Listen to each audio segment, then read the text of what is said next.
Alors c'est vrai que quand tu as pris contact avec moi, bah, évidemment je me suis tout de suite intéressée, j'ai été regarder ton site, etc. Et je me suis dit, mais qu'est-ce donc le chant intuitif?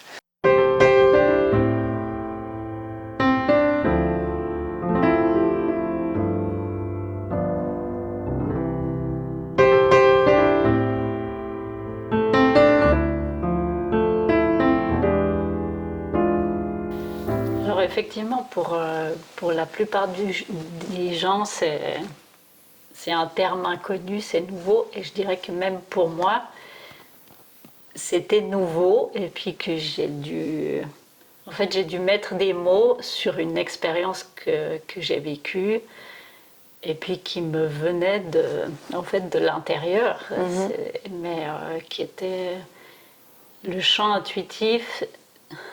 C'est une expérience du chant que j'avais jamais ressentie avant que ça survienne en moi vers l'âge de 33 ans.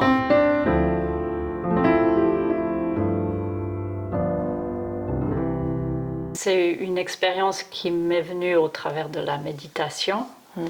Et j'avais en fait une attention consciente sur ma respiration et sur ma posture. Donc c'est vraiment de me relier aux sensations de la respiration et aux sensations de mon corps qui à un certain moment ont déclenché d'abord le mouvement intuitif, puis le chant intuitif qui est sorti tout seul, sans que je comprenne d'où ça venait en fait, parce que ça faisait 33 ans que je chantais, parce que je chante depuis toute petite. Et puis, en fait, là, c'était complètement déboussolant pour moi, parce que je me rendais compte que ça n'avait rien à voir avec tout ce que j'avais connu en chant jusqu'à ce moment-là. Parce qu'auparavant, tu avais pris des cours de chant, ou tu chantais juste pour le plaisir, ou comment ça se passait? J'ai grandi dans une famille où il y avait du chant, de la musique, de la danse. Ma mère, elle jouait du piano, mon père était pasteur, donc il y avait des chants durant les célébrations. Et puis moi, en fait, j'ai tout de suite aimé chanter. Et il semblerait, ma mère me dit qu'à l'âge de 2 ans, je chantais déjà juste avec une jolie voix. Donc ça a été là tout de suite. Et puis très vite, dès que j'ai commencé à apprendre des chansons à l'école, j'allais vers ma mère et puis je lui disais tu joues ça au piano, et puis moi je chantais avec. Donc ça a commencé comme ça, et puis après j'ai été dans des chœurs d'enfants, des chœurs d'ados, chœurs d'adultes, et puis je pense vers l'âge de...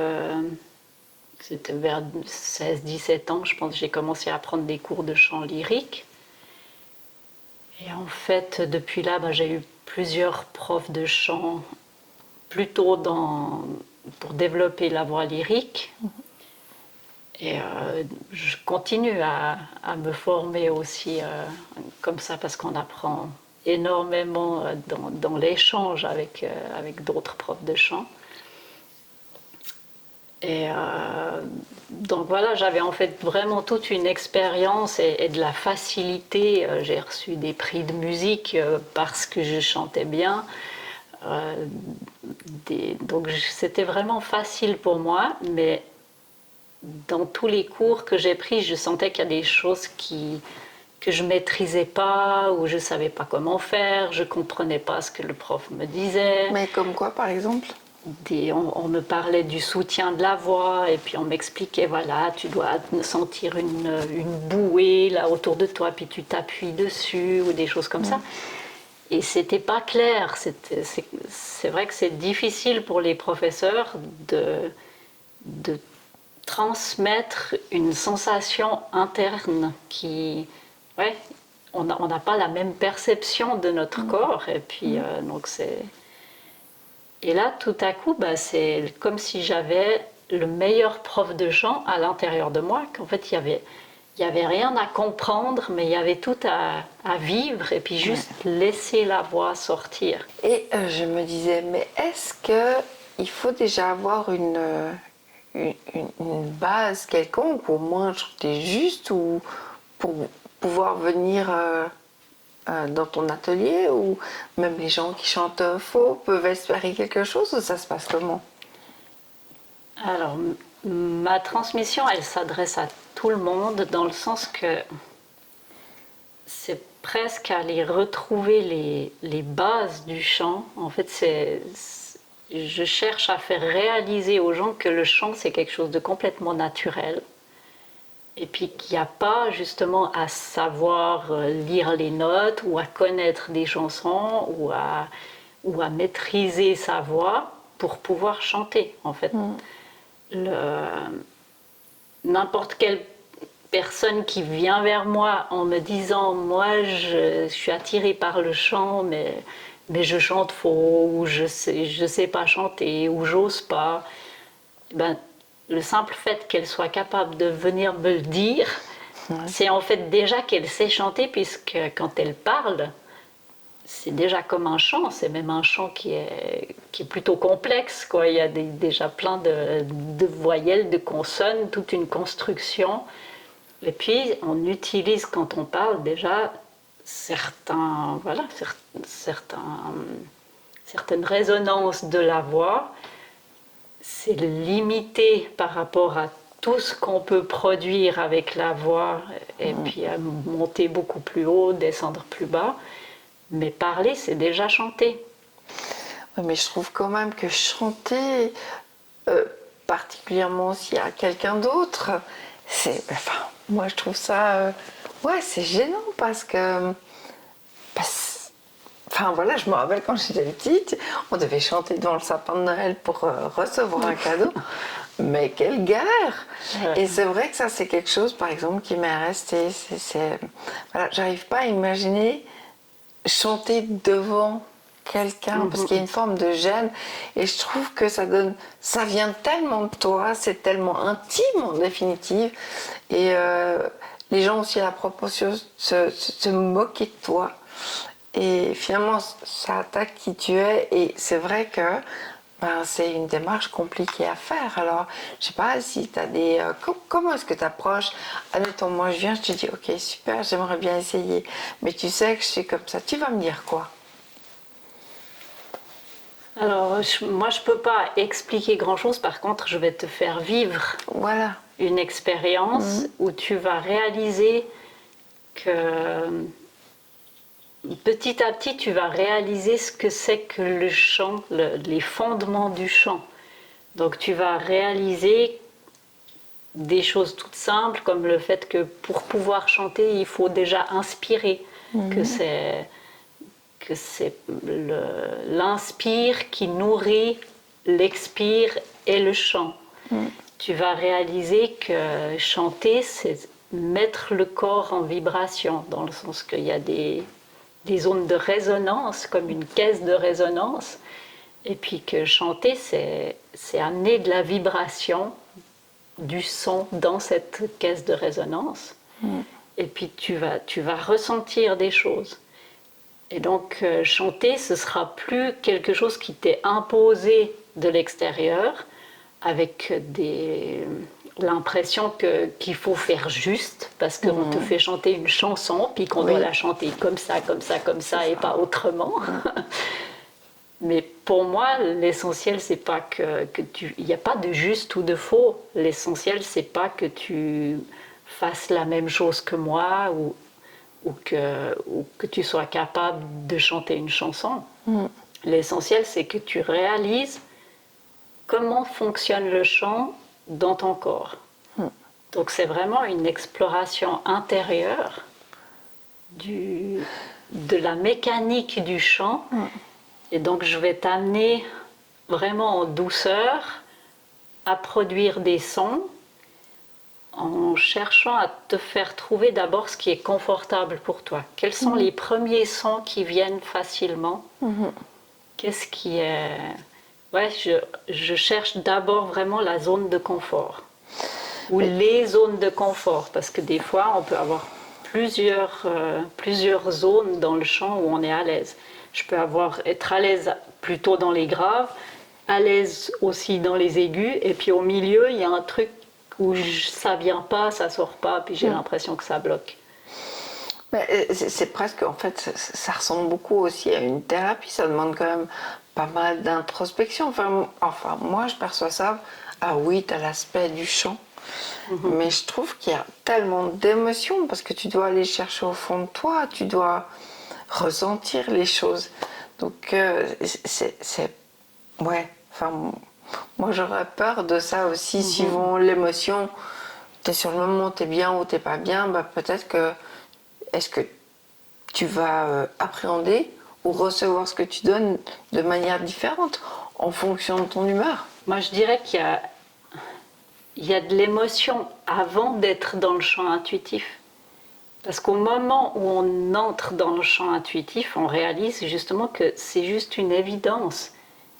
Et on n'est plus dans ce cercle vicieux entre le mental et l'émotionnel, où on a l'émotion qui vient, et puis le mental qui vient alimenter, justifier l'émotion.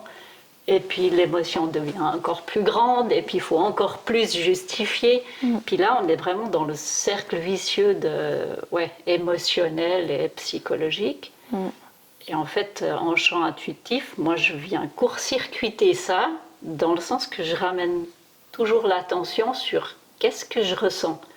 Et là, on est dans le réel. On n'est plus dans un imaginaire sur ce que les gens vont penser de moi, ou excuse-moi, est-ce que c'est juste, est-ce que c'est faux, on est dans l'évidence de ce que mon corps a besoin de chanter maintenant. Quel est le son qui va naturellement sortir maintenant? Et en fait, avec le chant intuitif, qu'est-ce que tu souhaites apporter à une personne? Qu'est-ce que ça peut lui apporter dans sa vie, de tous les jours? Il y a plusieurs pistes que je peux développer, plusieurs objectifs, entre guillemets, mais après tout finit par se rejoindre. Mais j'ai des gens qui viennent vraiment dans l'idée de développer leur voix, qui ont peut-être déjà l'habitude de chanter, mais qui sentent qu'il y a des choses qui bloquent un peu, qui aimeraient améliorer leur technique ou comme ça. Et puis donc là, je vais travailler vraiment sur une meilleure conscience du système vocal, et puis on va cibler sur la voix, sur le chant quand même. Et puis j'ai des personnes qui viennent clairement avec une demande qui est plus de l'ordre thérapeutique, avec des blocages émotionnels, justement une hypersensibilité qui fait que quand elles chantent ou même qu'elles parlent, elles sentent que la voix elle bloque, que ça gratte, ou qu'elles ont la voix qui monte comme ça dès qu'il y a une émotion. Ah ouais. Et puis là, je vais déjà en fait commencer à comprendre comment fonctionne la personne en écoutant sa voix. Parce qu'une voix qui a tendance à monter ou une voix qui a tendance à descendre, pour moi, c'est déjà une indication de si la personne elle est plutôt spirituelle et émotionnelle, ou si elle est plutôt mentale et dans son corps, plutôt corporelle. Je vais faire un travail je vais viser une compensation, c'est-à-dire que si la personne elle a beaucoup développé au cours de sa vie un ancrage dans la matière, et puis un mental très pragmatique, ou quelqu'un d'assez comme ça rationnel, et ben la demande en général ça va être d'être plus à l'aise avec les émotions, et puis de s'ouvrir au spirituel en fait. Donc on va aller travailler la voix haute, qui est plus féminine.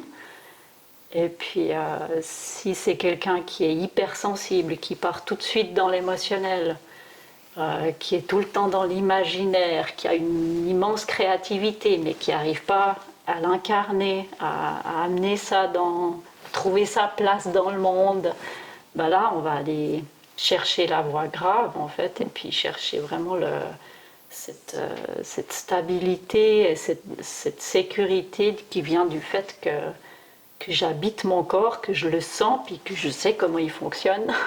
Tu les écoutes pendant un entretien, quand, je sais pas, la première fois que tu viens, on discute, etc., on fait connaissance, ou tu les écoutes plutôt quand tu vas les faire chanter juste pour avoir une évaluation? En général, au premier cours, j'ai déjà des indications assez évidentes, parce qu'on a une première discussion juste pour comprendre pourquoi la personne est là. Et puis après, on va chanter, mais on va chanter ensemble. Je vais écouter la personne, mais moi, je chante en même temps. Tu arrives à faire les deux choses en même temps. Je fais les deux en même temps. Bravo. J'ai besoin d'entendre comment elle sort sa voix pour pouvoir la guider et l'accompagner avec ma propre voix d'une manière qui l'aide à se lâcher un peu, qu'elle me donne de sa voix, que j'ai le plus possible d'informations. Okay. Donc il faut que je la sécurise, que je crée un espace sonore autour d'elle. Qui fait que petit à petit, elle va sentir comment elle peut entrer dans le chant, comment elle peut me fournir des sons. Et puis là, je vais très vite voir justement à quel... je sens si tout de suite elle part en voix de tête, ou si elle a une voix plus proche de la voix parlée, ou si elle va beaucoup dans les graves. Je sens si elle a une voix puissante, ou si elle a une voix toute petite. Enfin, et j'ai en fait vraiment développé une sensibilité qui fait que j'ai tout plein d'informations qui m'arrivent dès que la personne chante. Et puis elle va forcément commencer par chanter avec ce qui est le plus simple pour elle. En principe, disons. Et c'est la consigne, c'est de juste ne pas se compliquer et puis juste me donner des sons. Les premiers qui viennent. Mais par exemple, tu vois, tu chantes la première fois avec quelqu'un, mais la personne, elle va pas commencer à vraiment chanter avec, comment dire, en se laissant aller. Tu vas chanter prudemment quelque part. Donc, voilà. Ben ça dépend des personnalités. Parce que j'ai des gens qui vont y aller, puis qui vont rien écouter de ce que moi je fais. Ah oui, c'est vrai. Et puis que j'aurais du mal à suivre, puis à leur dire, bon, maintenant on s'arrête, et puis, puis vous écoutez ce que je dis, puis vous êtes un peu plus à l'écoute de comment moi je chante. Je vois de tout, en fait. Et ça ben justement, ça révèle aussi la personnalité de la personne qui vient me voir. Ouais. Et donc ça va me donner des pistes pour la sensibiliser à sa manière de fonctionner et puis à ce qu'il faudrait travailler en fait pour être plus complète. L'idée, c'est d'avoir une voix où je suis libre, où je peux aller dans les graves, je peux aller dans les aigus, et puis entre deux, ben, c'est fluide, et puis je peux me balader, et puis je peux chanter doucement, je peux chanter fort, je peux avoir une voix vibrante ou une voix très lisse, je peux avoir de la densité ou chanter sur un souffle. Voilà, de développer le plus de possibilités dans la voix. Et puis ça, bah, ça demande de la pratique et puis ça demande d'être guidé. Mais moi, je vais vraiment toujours guider avec ma voix. C'est rare que je fasse un cours où la personne chante seule. Après quelques cours, suivant ce qu'on demande, comme ça, suivant la consigne, il y aura peut-être des petits moments où je la fais chanter seule. Mais c'est aussi si je sens que la personne elle est prête à le faire. Oui. Et puis, mais autrement, je suis toujours là pour sécuriser parce qu'effectivement, la voix, ça vient révéler de manière très intime la personne. Et je suis la première à le savoir puisque je peux, si on veut démasquer la personne juste en l'entendant chanter. Voilà. Tu as cerné la personne, et tu lui dis, bon, on va chanter ensemble. Comment ça se passe? Tu y vas au bol? Est-ce que tu as certaines chansons qui sont déterminés pour commencer, ou tu laisses la personne choisir? Comment ça se passe? Alors, j'y vais pas au bol, mais j'y vais intuitivement. C'est-à-dire que, comme je t'ai dit, en fait, je commence à chanter. Et la consigne pour la personne qui vient, c'est d'entrer dans le chant en utilisant quelque part ce que je fais. C'est-à-dire que ma voix, c'est le support pour qu'elle puisse entrer.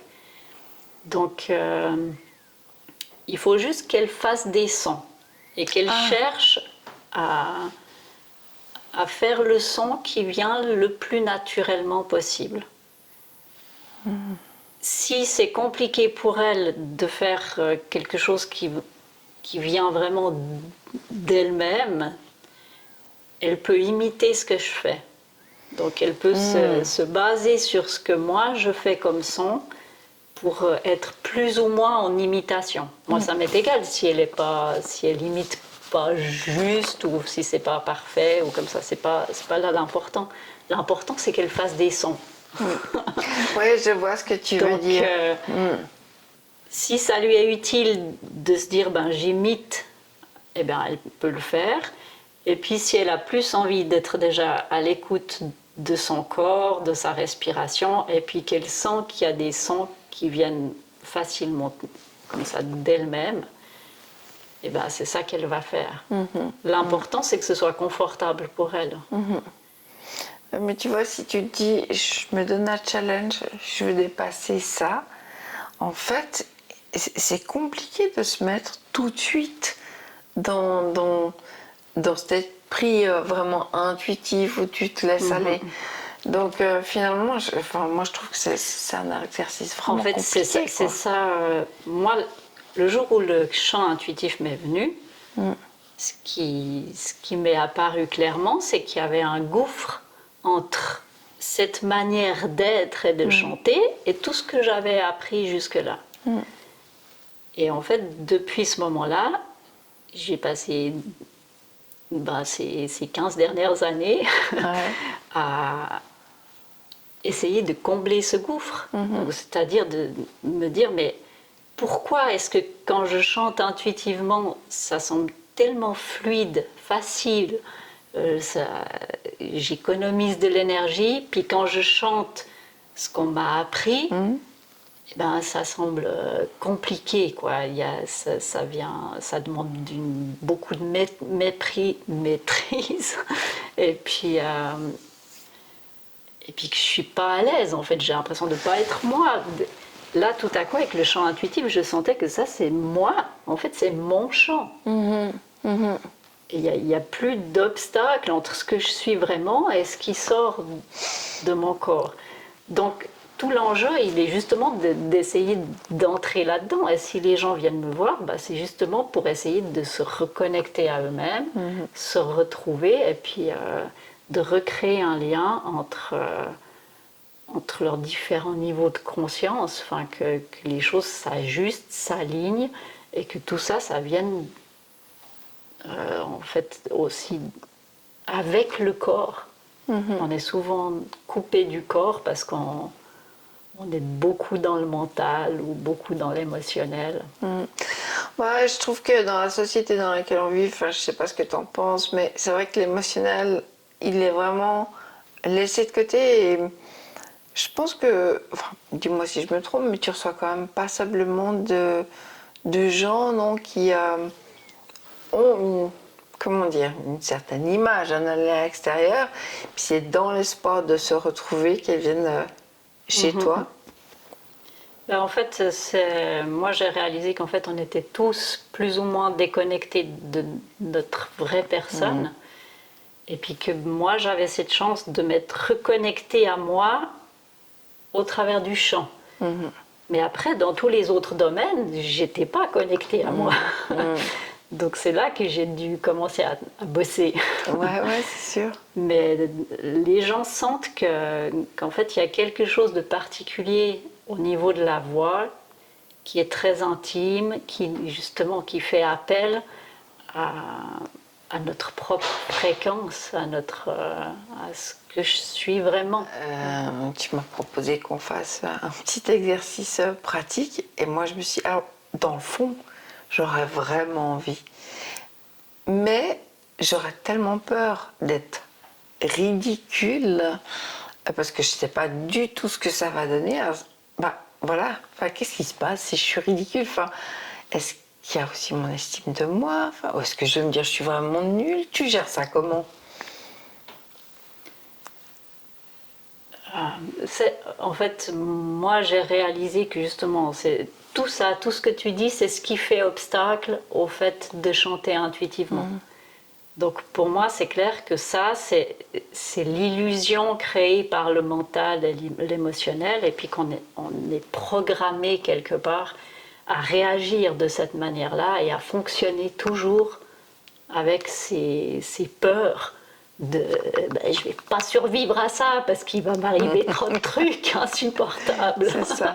Mais tu vois, le ridicule existe, hein, et quand même, faut dire. Le ridicule existe parce qu'il y a des gens qui jugent. Oui, ça c'est vrai. Et en fait, moi-même en ayant une petite voix parfaite et toute mignonne déjà à l'âge de 2 ans, et puis en ayant vraiment des bonnes compétences, et puis des profs qui m'ont dit, toi t'es faite pour être soliste et tout ça. Ouais. Ça a été très long jusqu'à ce que vraiment je sois à l'aise pour chanter seule. C'est vrai. Puis j'ai connu plein de situations où j'étais gênée de chanter. C'est vrai. Où ça m'énervait parce qu'on me disait « Ah, vas-y, chante-nous une chanson ». Enfin, la même chose, quoi. Chanter devant le sapin à Noël, et tout ça. Chanter pour la grande tante qui... C'était des trucs qui étaient durs pour moi. Et puis après, tout ce que j'ai vécu aussi, justement, comme occasion de chanter en soliste, quand même le trac et tout ça. Et puis, tout ça alors que tu es sûre de ce que tu fais, de tes capacités. Même quand En fait, ce qui était compliqué pour moi à assumer, c'était le fait que je savais que je chantais bien et que si je commençais à chanter, tout le monde risquait de se retourner puis de dire « Oh, waouh !» Quand je chantais dans un groupe, je sais pas, au scout ou à l'école, je me souviens que des fois j'étais gênée parce que je remarquais que tout le monde remarquait ma jolie voix. Et puis j'avais pas envie de sortir du lot en fait. En même temps, c'est assez sympa d'être remarqué pour ça plutôt que de dire je chante comme une casserole, sérieux. Mais ça fait que j'étais sur la retenue quand même. J'aimais bien qu'on m'entende et puis qu'on m'apprécie, puis en même temps, je savais pas trop où me mettre. Donc c'est vrai que je me dis, si même moi qui sais chanter, pour moi c'est compliqué, alors imagine pour ceux qui n'ont pas la pratique, qui n'ont pas l'expérience, et puis encore plus pour ceux qui n'ont pas le chant intuitif, parce que le chant intuitif, après, ça a vraiment libéré quelque chose en moi, parce que tout à coup j'ai dit, ça c'est moi, puis à partir de ce moment-là, j'avais plus rien à prouver à personne, parce que j'étais en lien avec ma voix, et puis ça, personne ne peut me l'enlever. Personne ne peut la modifier. Et est-ce que tu penses que, les gens ont certainement des belles surprises, est-ce que tu penses que ça peut leur amener une certaine assurance dans la vie quotidienne ou dans la vie professionnelle? Clairement, oui. Ça, c'est dans les retours que j'ai. Des fois, c'est surprenant parce que ça peut se faire même assez vite.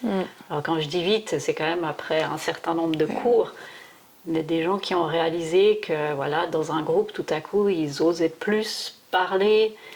J'avais un prof d'uni qui a commencé à avoir plus de facilité à donner ses cours, qui se sentait moins déconnecté de lui-même, et puis pour qui il avait moins besoin de préparer ses cours à l'avance, parce qu'il avait confiance que ça allait sortir.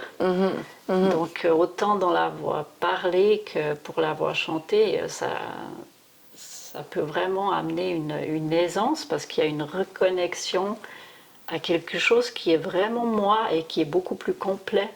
Il y a une unité qui se crée.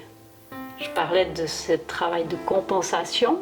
Je me suis construite d'une certaine manière en mettant de côté certaines choses. Je vais récupérer ce que j'ai mis de côté Et puis je commence à être plus entière. tout, ouais. Et puis là, ça devient beaucoup plus facile, quoi.